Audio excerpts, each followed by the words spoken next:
Yo homes, welcome back to another Photoshop tutorial, and in this one I'll teach you how to restore a old damaged photograph into a proper state. So let's begin.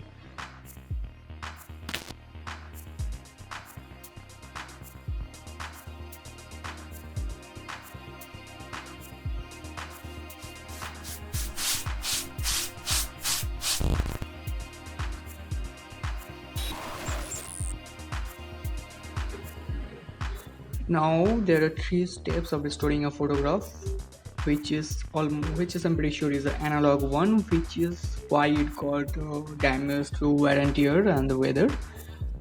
Now there are three steps to that. The first one is correcting the error in dimensions and aspect ratio which occurs while you're scanning the photo or taking another high resolution photo of it before bringing it to Photoshop. To do that, let's start by selecting out the main subject, which is the whole photograph, and we'll do that using the polygon lasso tool. The shortcut is L. Just select it, then copy it. Shortcut is Command C in Mac and Control C in Windows, and then paste it a new layer using Command Shift V in Mac or Control Shift V in Windows. The shift basically maintains the position of the paste. Let us keep the original files under a separate group and hide it just for safekeeping in case we need it later on. Now let's correct the errors in dimension, resolution and perspective using the transformation tool. So the shortcut to activate it is Command T in Mac and Control T in Windows. And since it's a rectangular file, we don't have to use the wrap transformation. We'll simply drag out the corners by selecting the corner and dragging it out with the Command in Mac or Control in Windows pressed.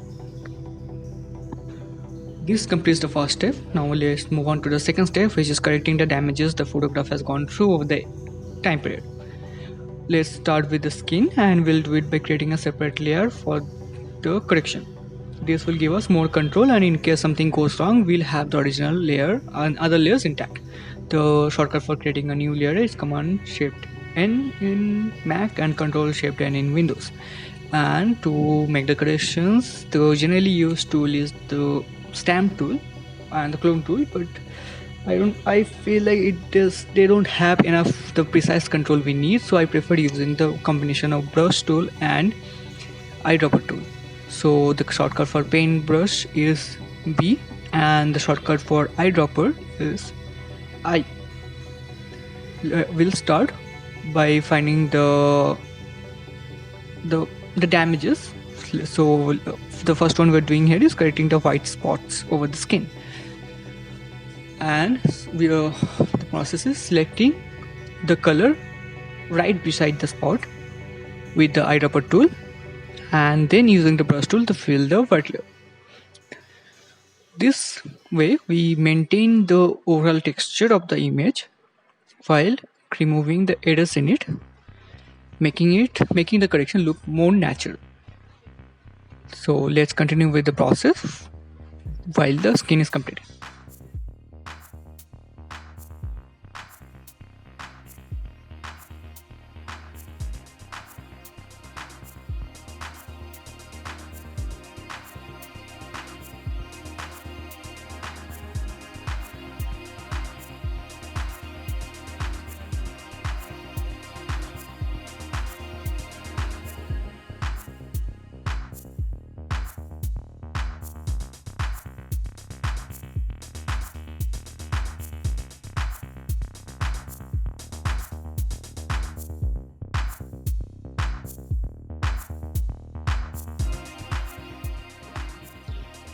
Now with the corrections on the skin completed, we will repeat the process with other areas, the sari she is wearing, etc.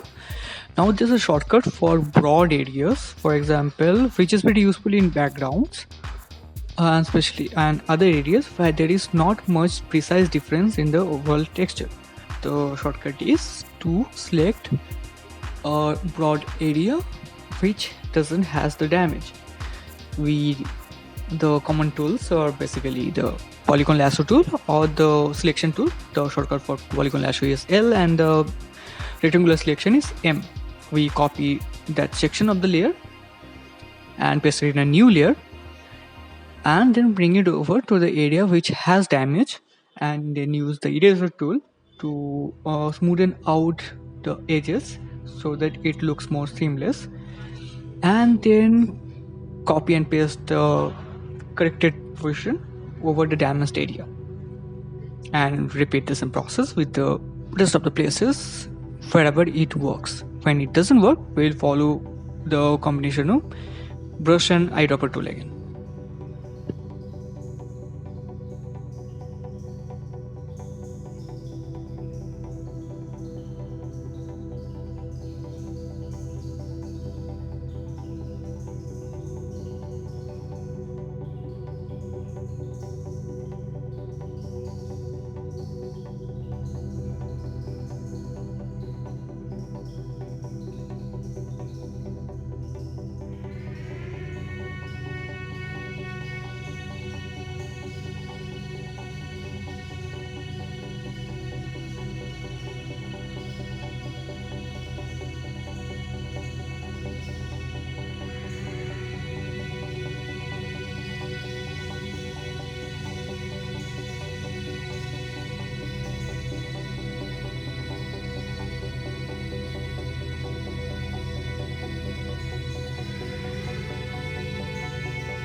With the second step completed, which is restoring the damages, let's move on to the final step, which is color correction.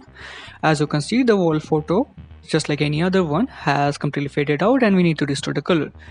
The best reference point would be using a recent photo of the same person. In this case, both the photos are of my mom. The old one is from her marriage day, and the other one is the one I recently did.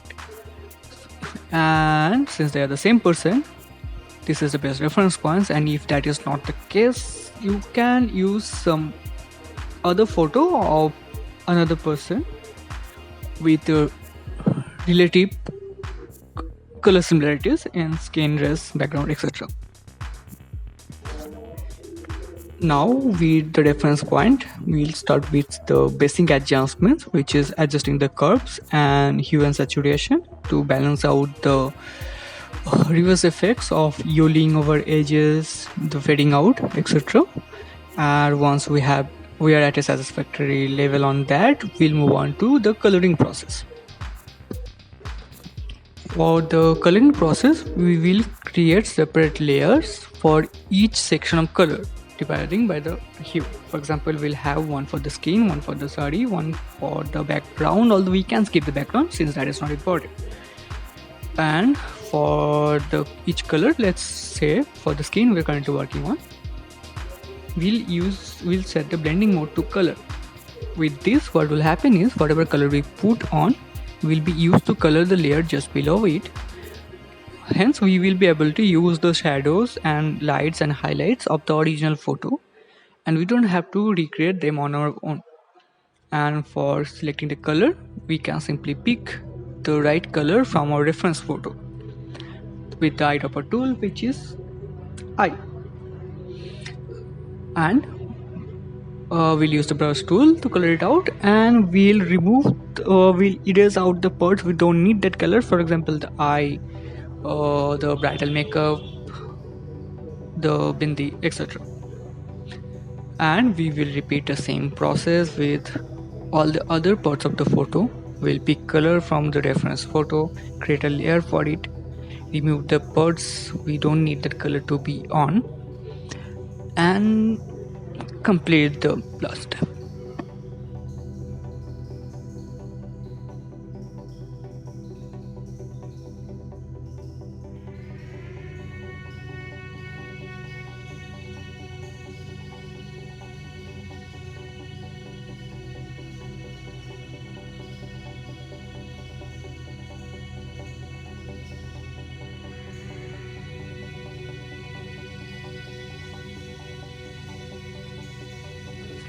So this is basically the tutorial, and I hope this will come handy to you. Let's just go on with the layers once to check the progress we have made. And if you like the tutorial, do subscribe the channel for more. I already have a lot of more Photoshop tutorials besides Illustrator and After Effects tutorials. More will be coming soon. Hit the bell notification so that you don't miss any of them. I also make other stuff, and if you are if wanna check more of my design works, I do have Dribble and Behance account, links in the description below. You can also follow me on other social media platforms, mainly Instagram, link in the description below. And do use the comment section to let me know what you liked or disliked about the video, your suggestions, your queries, and I'll make sure to reply to you and work on your suggestions. Hope to see you again in the next video. Till then, keep creating to stay above the crowd, and matane.